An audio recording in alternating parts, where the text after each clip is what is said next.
La beauté de la vérité, qu'elle soit mauvaise ou bonne, c'est qu'elle est libératrice. Ce sont les mots de Paulo Coelho. Que pensez-vous de vous-même, de votre vie et de votre place dans ce monde? La réponse est-elle agréable ou est-ce que cette réponse vous fait mal?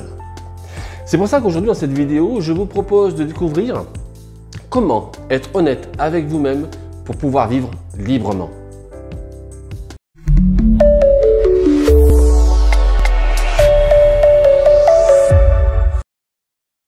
Bonjour et bienvenue sur mon NPE à moi, la chaîne dédiée à la connaissance de soi pour aider notre personne à évoluer, à découvrir ce qui est bon pour nous, ce qui nous met dans la joie, ce qui nous fait grandir, mais également à l'inverse, ce qui est mauvais pour nous, ce qui nous diminue, ce qui nous met dans la tristesse, ce qui nous empêche de nous épanouir. Mais avant d'aller plus loin dans la vidéo, si vous découvrez ma chaîne, je m'appelle Francis Berthelot, je suis coach de vie et coach en psychologie positive et je vous invite à prendre le temps de lire le texte de la vidéo de présentation de la chaîne pour savoir qui je suis, mais aussi d'aller dans la description en dessous de la vidéo pour vous abonner à ma newsletter, entre autres, et télécharger les bonus gratuits à votre disposition. Nous ne pouvons pas faire de progrès significatifs si nous ne pouvons pas nous dire toute la vérité à nous-mêmes. Parce que depuis que nous sommes enfants, nous avons été exhortés à ne pas mentir aux autres, que l'honnêteté et la vérité étaient les traits d'une bonne personne, d'une personne respectable. Mais nous a-t-on déjà enseigné, nous a-t-on déjà dit de ne pas nous mentir?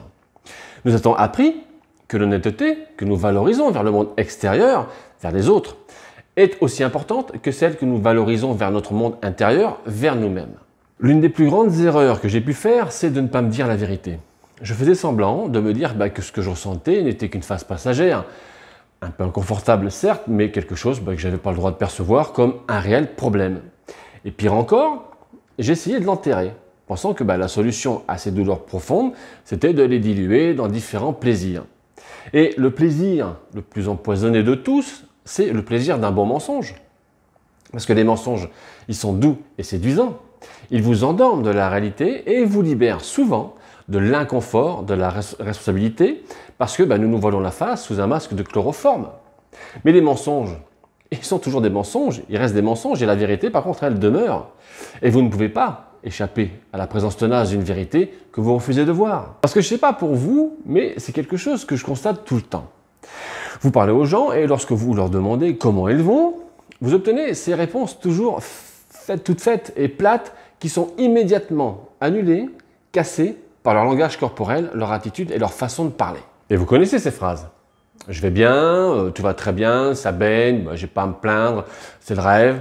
Pourtant, leur expression corporelle dit le contraire, en particulier ces sourires en plastique qui n'atteignent jamais les yeux. Et si vous n'allez pas bien? Et si tout n'allait pas bien? Et s'il y avait beaucoup de difficultés pour lesquelles vous avez le droit de ressentir des raisons de vous plaindre? Depuis quand est-ce devenu un tabou d'exprimer ce que vous ressentez vraiment, de vous plaindre, de critiquer, de craquer? Depuis quand est-il devenu une attente, une norme d'enterrer nos problèmes et de sourire en répétant ces mantras, ces devises ou proverbes ennuyeux? Qu'est-ce qu'on gagne à prétendre à soi-même et aux autres que les problèmes n'existent pas? Ne vous donnez pas les mêmes mensonges que vous utilisez pour impressionner les autres. Que ce soit dans des relations toxiques ou avec votre propre santé mentale, reconnaître la vérité, c'est la première étape vers le rétablissement et le changement productif. Mais selon les mots de Shane Parrish, trop de gens préfèrent les mensonges, même doux, aux dures vérités. Eh bien, il n'y en a pas le choix, on doit procéder autrement, on doit faire autrement. Parce que oui, il y a un grand intérêt à prendre une route positive et de se dire des choses édifiantes, valorisantes sur notre situation. L'état d'esprit positif peut être très utile. Mais il est également très judicieux de ne pas divulguer nos problèmes à nos collègues. Et je sais par expérience que beaucoup d'entre vous sont d'accord avec moi.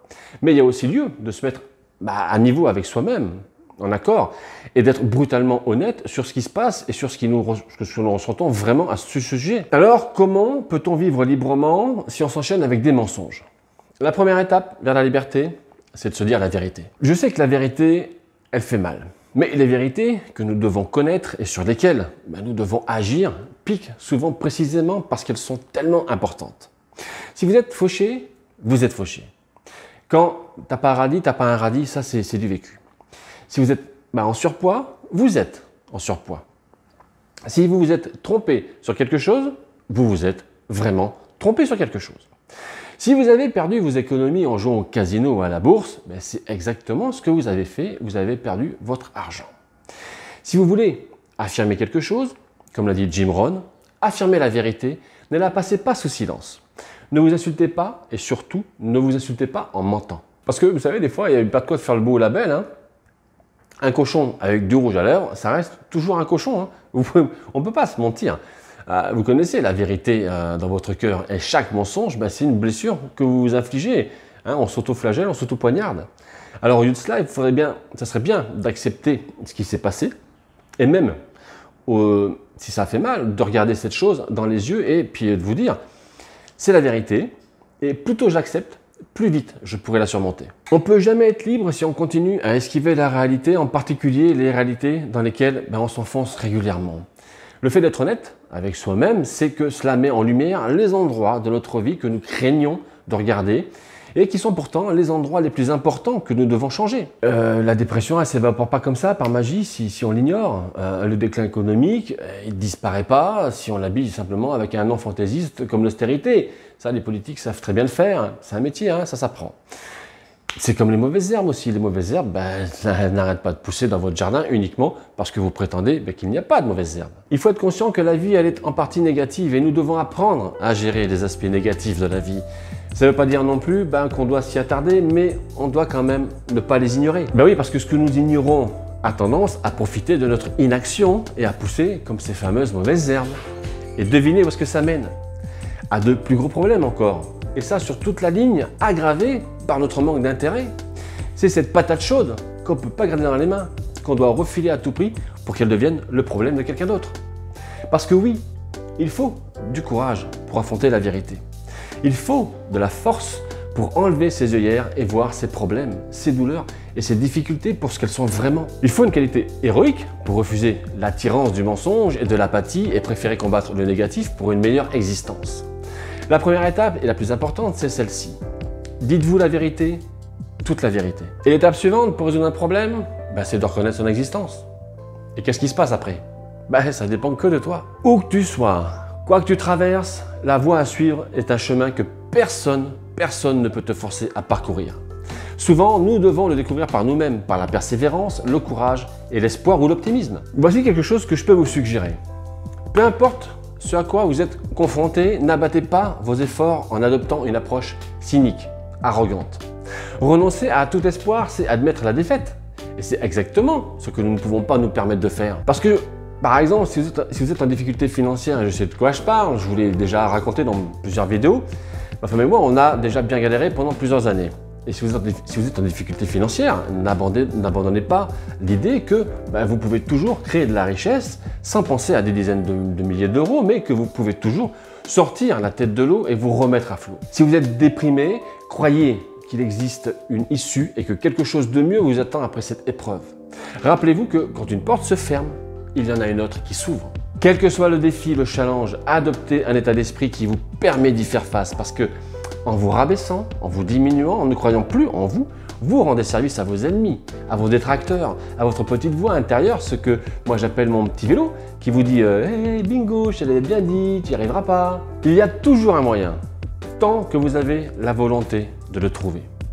Quand une porte se ferme, une autre s'ouvre. Voilà pour cette vidéo aujourd'hui. N'oubliez pas de télécharger dans la description le fameux guide PDF qui va vous donner 8 méthodes uniques pour changer votre état émotionnel.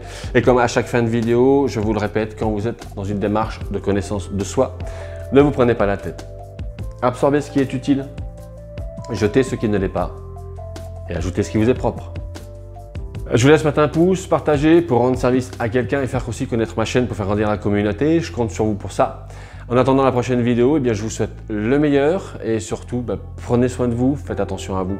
Souriez et dites bien à celles et ceux qui comptent pour vous dans votre vie que vous les aimez. Je vous embrasse et je vous dis à la prochaine. Ciao!